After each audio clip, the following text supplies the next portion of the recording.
dan kenapa tanaman padi harus dipruning. Yang pertama yang perlu kita bahas yaitu apa itu arti pruning. Pruning adalah pemotongan atau pemangkasan sebagian daun pada tanaman padi dalam hal untuk menanggulangi penyakit maupun untuk mencegah hal-hal yang tidak diinginkan. Misalnya karena roboh, hama tikus, ataupun bercak daun, wereng, dan lain sebagainya. Di sisi lain, pruning juga akan berdampak pada hasil produksi. Jika dipahami seperti di pertanian Thailand, walaupun tidak ada penyakit, maka pruning adalah hal yang wajib yang harus dilakukan. Kenapa harus dilakukan? Karena dengan pruning, maka kita bisa mengontrol pertumbuhan tanaman, bisa menjadikan serempak, dan bisa memperbanyak anakan. Secara teori, seperti yang kita pahami, di masa vegetatif, tanaman kita akan memacu pertumbuhannya. Seiring waktu, maka kadar nitrogen juga akan tinggi, maka akan mengakibatkan tanaman kita rentan terkena penyakit, seperti kresek, jamur, dan berbagai penyakit lainnya. Maka dari itu, pruning yang paling tepat dilakukan ketika masa vegetatif, yaitu diperkirakan di umur antara 20 sampai 25 hari menjelang pemupukan yang kedua.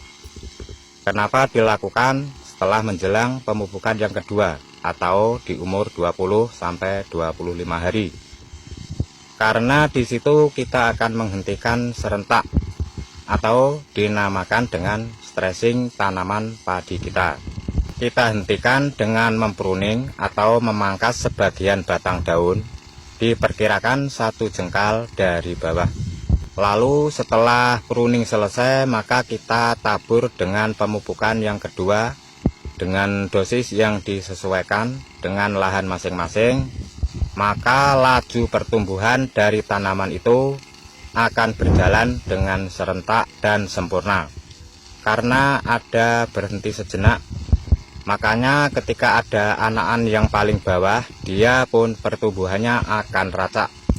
Batang akan menjadi kokoh, dan jangan lakukan pruning ketika di masa generatif atau di atas umur 30 hari pada tanaman padi kita. Sebab di masa itu tanaman padi sudah mulai berhenti pertumbuhan dan mulai mempersiapkan bakal bunga untuk buah.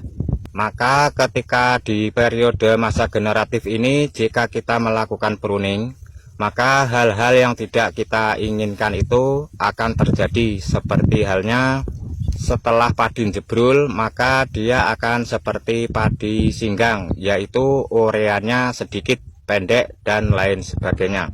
Sebab masa generatifnya sudah mulai berjalan, pertumbuhannya terhenti. Dan apa keuntungan kita melakukan pruning pada tanaman padi? Yang pertama, kita akan mendapatkan tanaman padi serentak dan kompak. Pertumbuhan padi jadi sehat, anakan banyak, batang kokoh, terhindar dari segala penyakit seperti jamur, atau mengurangi dampak serangan dari hama tikus jika kita lakukan pruning di tepat waktu di masa-masa vegetatif, ketika tanaman padi masih dalam pertumbuhan. Tetapi jika kita melakukan pruning pada masa generatif, tanaman padi kita sedang mempersiapkan bakal bunga dan berhenti beranak, maka tanaman padi kita akan menjadi kerdil, tidak berkembang pada anakan, dan pertumbuhan buah akan seperti tanaman padi singgang.